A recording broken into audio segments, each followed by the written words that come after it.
Republicans of pushing the Hope Scholarship overhaul bill through the General Assembly so quickly, they're not exactly certain what's in it. A Senate committee gave the bill its seal of approval this morning, but some Democrats are complaining they're not being heard. Channel 2's Richard Elliott live in Northeast Atlanta with what Republicans are saying about those complaints. And Justin, the House passed this bill earlier this week. Senate could pass it next week. Things are moving at a pretty good clip. But now some Democrats say they would like to slow this process down.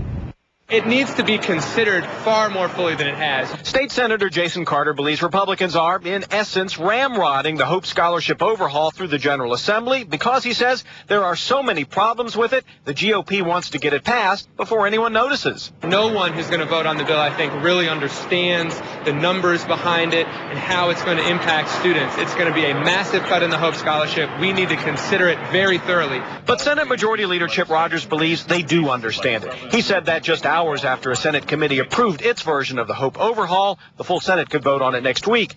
The bill ties Hope to lottery revenue, not tuition, and will cover only 90% of tuition this coming fall. The students united! That sparked protests by some student groups outside the Capitol. Senator Rogers points out that without an overhaul, Hope would have gone broke within 2 years. And he says they aren't rushing the bill through the State House because it's all anyone, including the governor, has been talking about for months. He thinks everyone already knows what's in it. I would just reject the suggestion that this hasn't been an open process and that it's rushed through. In fact, I think this has probably taken more time than most people expected. Now, some Democratic leaders are actually supporting this bill. If the Senate approves it next week and the two houses can work out some small differences between them, the Hope overhaul bill could be on Governor Deal's desk for signing sometime next week. We're live in Northeast Atlanta. Richard Elliott, Channel 2 Action News.